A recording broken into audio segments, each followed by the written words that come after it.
Welcome to the Spilled Ink and Coffee Show, where we take book discussions to a new level. We don't just read books, we interview them, journal about them, sip coffee, spill thoughts, and explore stories on and off the page. Grab a cup and get cozy, because every book deserves a great conversation.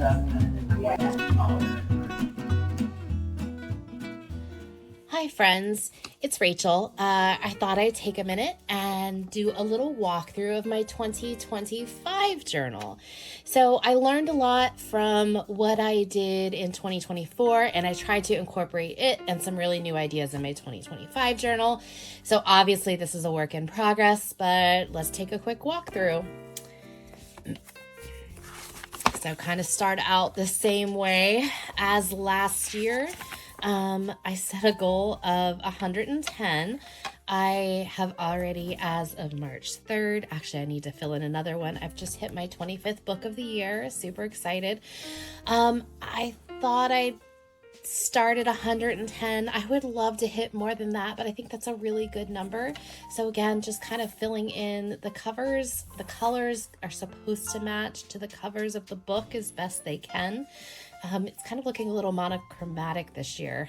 I'll try to make it a little more colorful. And I, of course, did include my ratings again. I kept it the same as last year.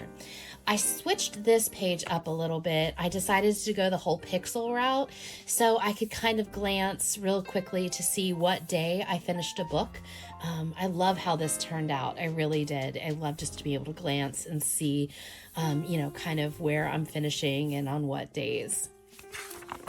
I kept this the same too as last year, just kind of my reading journal of titles, author, and date I finished. Love this is already getting filled in. I'm hoping this year I planned a little bit better and added a few more pages in.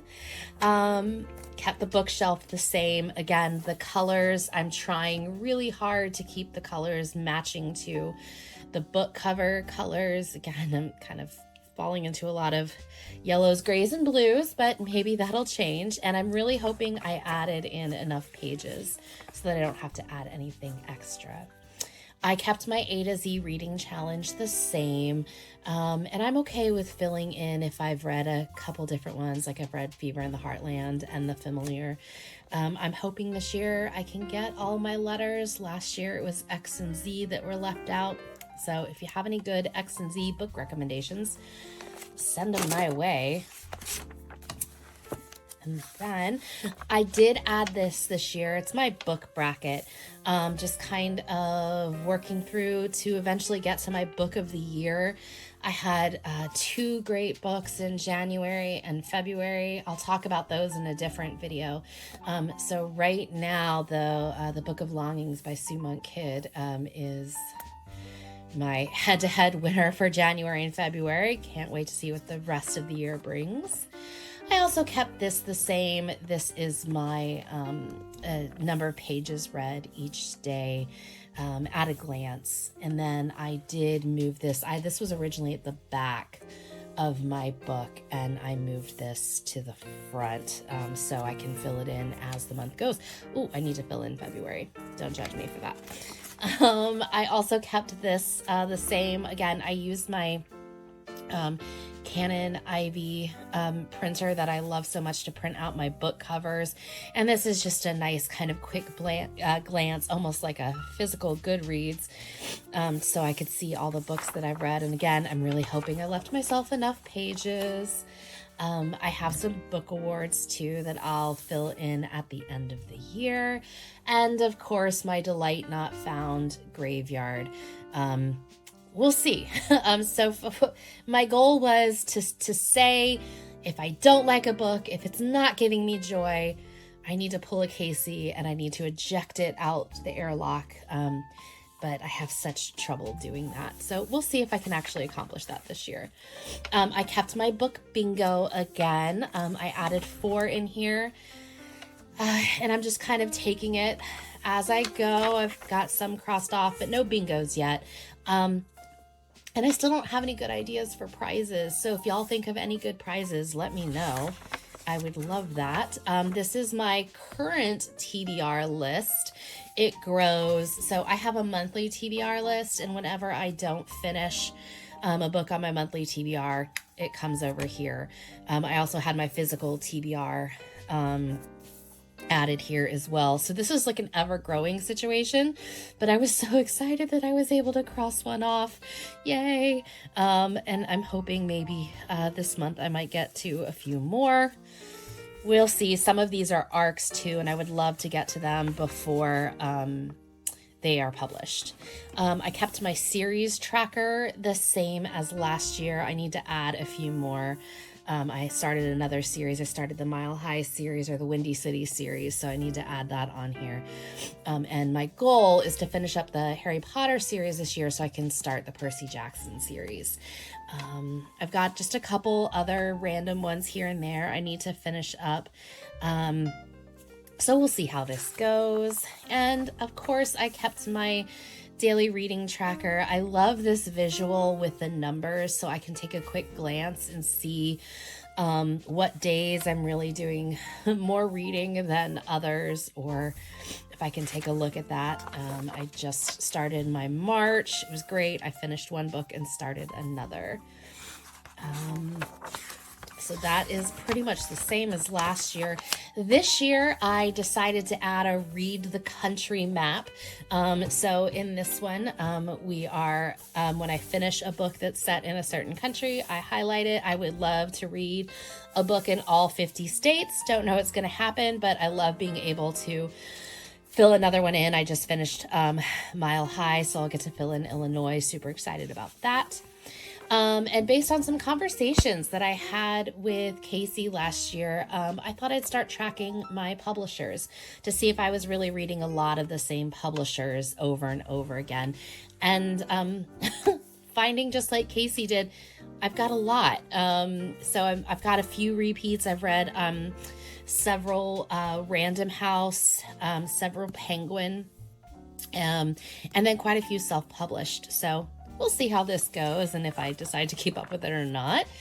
And then there's my genre tracker, just to try to help me, I don't know, expand my horizons. I tend to, obviously, it's happening again, tend to be drawn to romantasy and mystery and thrillers. So I'm hoping I can spread the love a little bit more this year. These are my 5-star reads. I've got 3 so far. Oh, The Perfect Divorce, so good. Can't wait till that one comes out. You all need to read that one. And then, in addition to read the country, I decided to read the world. So this has been super fun. I've been able to just cross off a couple countries so far, but I can't wait to expand. There's Israel right there and Greece. I'm about to finish a book set in Scotland, so hopefully I will expand a little bit more and be able to color in this map. I've got my 2025 top 5, but obviously I'm not there yet. So everything else stayed very similar to last year. I did add this page to the beginning of each month where I could give myself a TBR for the month. Like, here's my goal of what I want to read in January. And then I was able to put my book of the month here. I also decided, this is a lot, I know, to kind of see what I'm reading and how my reading is overlapping. I'm usually always reading 2 books at once. I'm listening to one and I'm reading a physical one.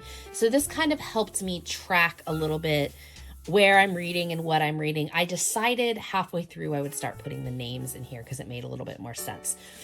So I did that in February. And I kept this the same as last year, just kind of a quick glance of how many books I read, the pages, the breakdown of the type of books, and star ratings and genres.